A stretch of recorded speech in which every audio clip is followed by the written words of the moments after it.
Es momento de la entrevista. Recibimos esta tarde aquí en el estudio a Paulina Hernández. Ella es directora de Mexicanos Primero Jalisco, con quien platicaremos acerca del estudio que realizó este organismo a lo largo de 500 días que pasaron los estudiantes tomando clases a distancia. Paulina, ¿cómo estás? ¿Qué Buenas tal, tardes, Carlos? bienvenida. Buenas tardes y muchas gracias por invitarme. Saludo a ti y a tu auditorio. Bien, 500 días de educación en la pandemia. Así ¿De qué se trata?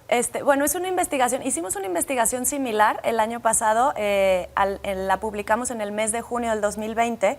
Y bueno, en esa investigación hablábamos de qué era lo que había pasado en esos 2 meses que teníamos de pandemia, Sí. e hicimos encuestas con docentes para ver cómo se sentían, y también hubo casos prácticos, o vamos a ver tal cual casos específicos de zonas rurales, zonas urbanas, para saber también cuál es la situación de las escuelas. Sobre todo, nosotros trabajamos haciendo observaciones y buscando cómo mejoramos las escuelas públicas, siendo nosotros asociación civil y defendiendo el derecho de aprender de niños y niñas de nuestro estado. Entonces, esa la hicimos el año pasado, Sí. y ahorita estamos publicando un año después, a 500 días. La semana pasada se cumplieron 500 días del cierre de las escuelas, y cómo nos fue, cómo nos sentimos, qué avances tuvimos. De eso se trata la investigación. ¿Qué encontraron?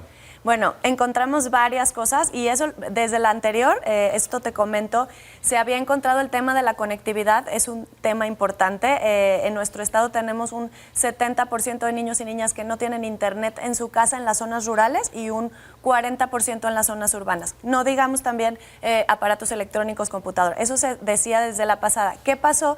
Analizamos también la parte de, a ver, ahora con estas condiciones de conectividad, ¿qué se puede hacer al respecto? ¿Cómo aprendimos? ¿Cómo nos fue durante la pandemia? Entonces, también investigamos datos de aprendizaje, de rezago educativo y también de abandono escolar.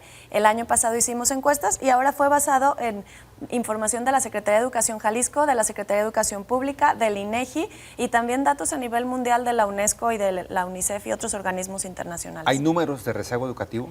Hay números, por ejemplo, algo muy interesante, y que bueno, es algo para felicitar al gobierno del estado, es que hicieron unas pruebas Planea. Fue un ejercicio muestral, no censal. Sin embargo, tenemos datos que no tienen los demás estados de nuestra República Mexicana.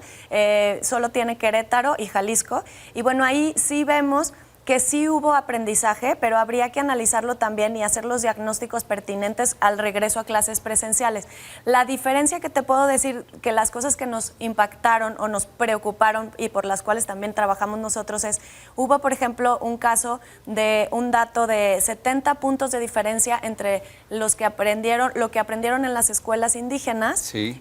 públicas, y lo que aprendieron en colegios particulares. Entonces, 70 puntos nos habla de que se están abriendo los polos, se están incrementando las brechas de desigualdad, que también hay un factor importante ahí que tiene que ver con la educación.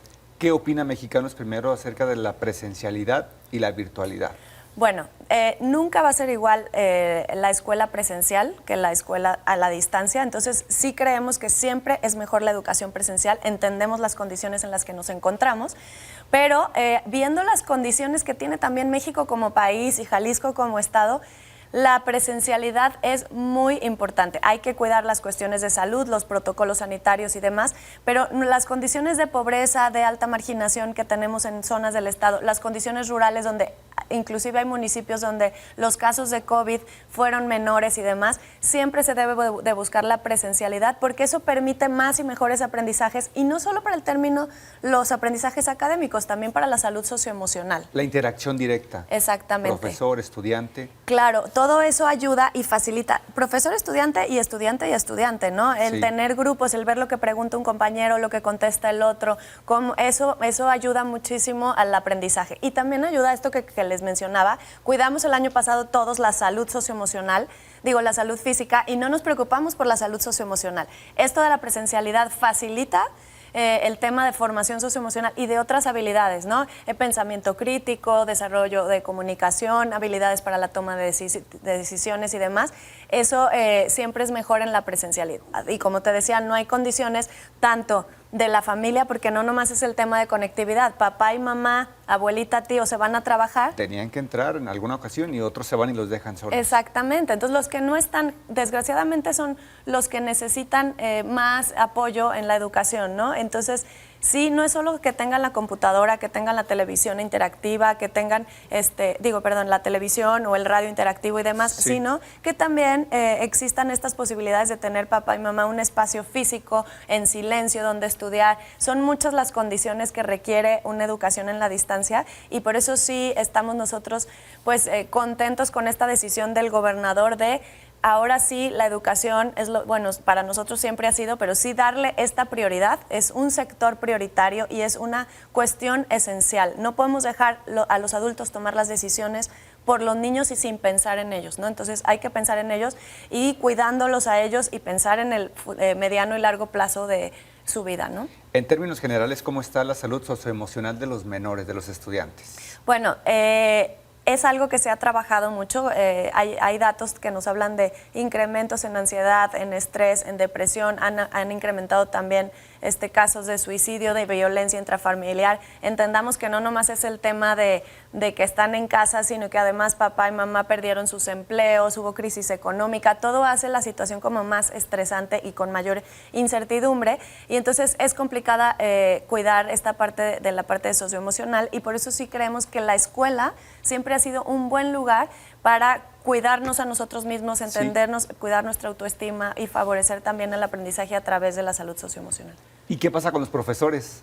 Y de igual manera, ellos? Sí, ellos son los primeros que tendríamos que estar nosotros preocupados como sociedad civil, asociación civil, como la Secretaría de Educación, cuidar primero que nada a los docentes. Sí. El proceso de vacunación, si te recuerdas, primero fue con los docentes, o sea, se buscó que los docentes estuvieran vacunados para poder volver a clases. Y lo mismo pasa con su salud socioemocional. Hay que darles formación y ya entiendo que se les ha dado a nivel público. Nosotros también hemos participado con talleres gratuitos de formación socioemocional para que se puedan cuidar a ellos mismos y también puedan atender las necesidades de los niños y niñas que van a recibir ahora el 30 de agosto cuando volvamos a clases. Conocerlos y ver, este niño necesita esto, esta niña necesita esto otro. A unos se van a sentir eufóricos por volver a clases y va a haber mucha inquietud y demás, y otros van a estar todavía como más retraídos y demás. Entonces todo eso lo tiene que tener considerado el docente y tiene que estar preparado para grupos de diferentes niveles de aprendizaje curricular y también de diferentes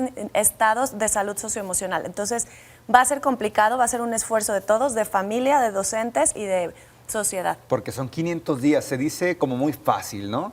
Pero 500 días todo lo que tuvo que aprender más de un año. Sí, más de un año y fuimos de los pocos países en donde las escuelas permanecieron cerradas. Hay como 3, 4 países en América Latina que tuvieron más cierre que nosotros, pero somos de los pocos, ¿no? Hubo países en Europa, por ejemplo, que cerraron otros sectores, pero la educación siempre permaneció abierta, ¿no? Entonces, por eso te hablaba de los adultos tenemos que tomar decisiones en favor, cuidando esto que le llamamos el interés superior de la niñez. Y entonces, preocupado por eso, buscar también que tengan esas herramientas para la vida y 500 días, como bien señalas, es mucho tiempo y a ellos les va a afectar eso también en su vida, en su desarrollo profesional. Hay datos internacionales que nos hablan de que pueden recibir hasta menor salario cuando ellos sean adultos por haber tenido estos 500 días de educación a distancia que implica también menores aprendizajes. El reto para los profesores ahora que regresen bueno, el 30 de agosto? Es un reto mayor, pero también hay cosas positivas. Las familias aprendimos de este tema de educación y nos preocupamos y ocupamos por igual. Entonces ya hay una mayor relación y mayor empatía entre el docente y la familia y el docente. Entonces eso es uno de los grandes aprendizajes y aprovechar ese aprendizaje para el reto que viene.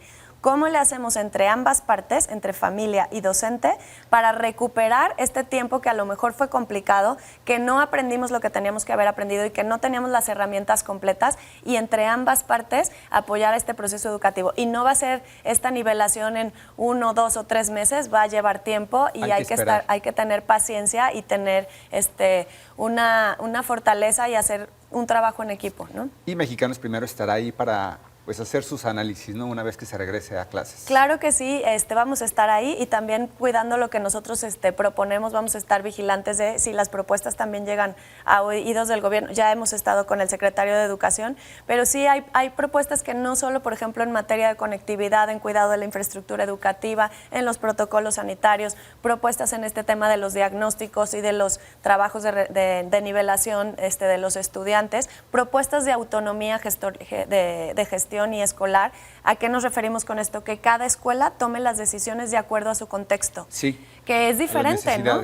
Y ahora hasta casi hasta por grupo, ¿no? Cada docente pueda tomar decisiones de acuerdo a cómo está su grupo, ¿no? Entonces, sí va a ser un tema de volver a la presencialidad, no va a ser volver a lo de antes. Eso siento que ya no va a existir. Ya todo cambió. Tenemos que evolucionar también la educación y ver procesos de innovación con la situación en la que nos encontramos. Perfecto. Paulina Hernández, gracias por acompañarnos esta tarde aquí en el estudio por parte de Mexicanos Primero, Delegación Jalisco. Sí, muchísimas gracias por invitarnos. A usted gracias, Paulina.